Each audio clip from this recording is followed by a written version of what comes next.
Good morning, students. How are you today? So, students, we have already discussed the topic what is joint Hindu family, and now we will do joint Hindu family business. Joint Hindu family business क्या है? Hindu family business क्या है? ये ऐसा business है जो सारे family members मिलके चलाएंगे, लेकिन जो उसका कंट्रोल है, डिसीजन पावर है, वो सारी किसके पास होती है? हेड ऑफ द फैमिली के पास होती है, जिसको हम बोलते हैं मुखिया या कर्ता of the family.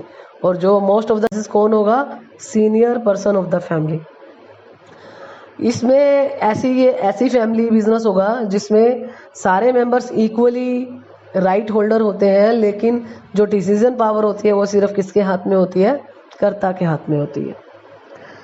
After that, we will discuss the features. First of all, operating according to Hindu law. Hindu law के अकॉर्डिंग जो रूल्स रेगुलेशंस बिजनेस चलाने के हैं, वही रूल्स रेगुलेशंस इसमें फॉलो होंगे कि सारे मेंबर्स की राइट्स क्या हैं और ड्यूटीज़ क्या हैं, जो हिंदू लॉ डिसाइड करता है। आफ्टर दैट, मैनेजमेंट बाय कर्ता। Joint Hindu family business normally जो है senior member of family manage करेगा, जिसको हम मुखिया बोलते हैं, कर्ता बोलते हैं या मैनेजर बोलते हैं। बाकी सभी मेंबर्स को भी बिजनेस में पार्टिसिपेट करने का तो राइट है, लेकिन डिसीजन पावर के पास होगी।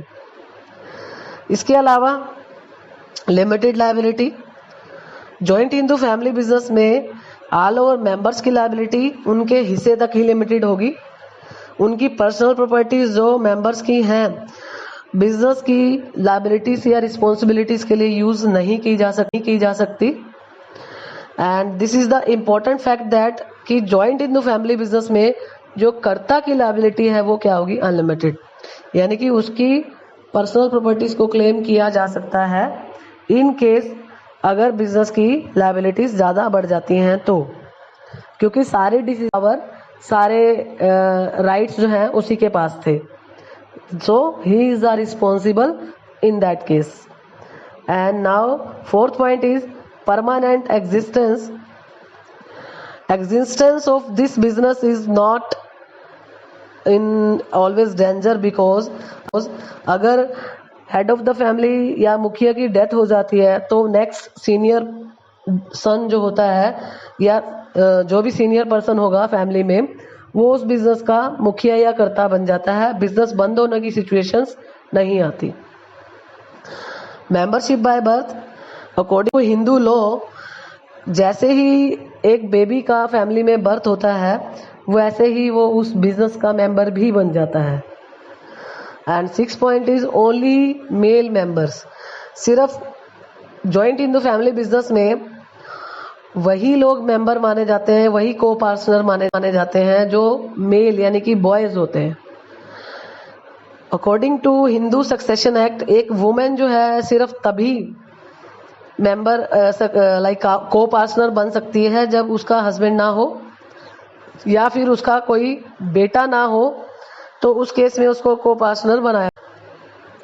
And 7th point is registration. There is no need of any registration of joint Hindu family business. कोई लीगल फॉर्मेलिटी नहीं है। हम बिजनेस को बिना किसी लीगल फॉर्मेलिटी को किए ही स्टार्ट कर। Now we will do the next topic, that is merits of joint Hindu family business. Advantage of joint Hindu family business क्या है? First of all, easy to start. Joint Hindu family business को start करना बहुत easy है, क्योंकि कोई भी लीगल फॉर्मेलिटी नहीं है जो हमें पहले करनी पड़ती हो। Second, secrecy. Joint Hindu family business में सारे डिसीजंस पावर किसके पास है? कर्ता के पास। तो कोई भी डिसीजन वो बिना किसी को बताए अपनी कंपीटिंग फर्म के सामने डिस्प्ले किए ही डिसीजन ले सकता है और अपॉर्चुनिटीज का एडवांटेज ले सकता है। Next is direct contact with customer. In this kind of business कर्ता का कस्टमर्स के साथ डायरेक्ट इंटरेक्शन होता है और वो कस्टमर को अच्छे से जानता है, उनके टेस्ट, उनके प्रेफरेंस, उनके एटीट्यूड्स को उसको पता होता है, जिसकी वजह से वो अपने बिजनेस को अकॉर्डिंगली प्लान कर सकता है। And next benefit is prompt decision, यानी कि कर्ता जो है उसके पास सारी पावर्स है डिसीजन लेने की, उसको किसी से कोई पहले परमिशन नहीं लेनी पड़ती, कंसल्ट नहीं करना पड़ता डिसीजन लेने के लिए। तो इसलिए उसके डिसीजन जो होते हैं वो फास्ट होते हैं, जहां पर उसको बिजनेस को सक्सेसफुली चलाने के लिए रिक्वायरमेंट है। And next is direct relation with efforts and considerations. जो करता है फैमिली का, उसको पूरा राइट होता है बिजनेस के प्रॉफिट में से लेने का, जिसकी वजह से वो पूरी इंस्पिरेशन से और लाइक एफर्ट्स के साथ हार्ड वर्क करता है। उसको पता है कि प्रॉफिट जितना अच्छा होगा उतना ही मुझे शेयर मिलेगा। And 6 point is benefit of inheritable. Joint in the family business जो है जनरेशन टू जनरेशन आगे हैंड ओवर किया जाता है, जिसकी वजह से उनकी जो रेपुटेशन ओल्ड टाइम में बनी होती है उसका एडवांटेज उसको नेक्स्ट जनरेशन्स को, फैमिलीज को मिलता रहता है, जिसकी वजह से यानी कि सेंट्रल जो रेपुटेशन होगी वो फैमिली बिजनेस को मिलती रहती है और बिजनेस को रन करने में कोई प्रॉब्लम नहीं आती, उसका उसको एडवांटेज ही। So students, now we will discuss the next topic, that is limitation of joint Hindu family business. This means what are the disadvantages or demerits of joint Hindu family business. So सबसे पहले इसका problem है कि limited resource. इसमें जो भी पैसा लगा होता है वो फैमिली का ही पैसा है।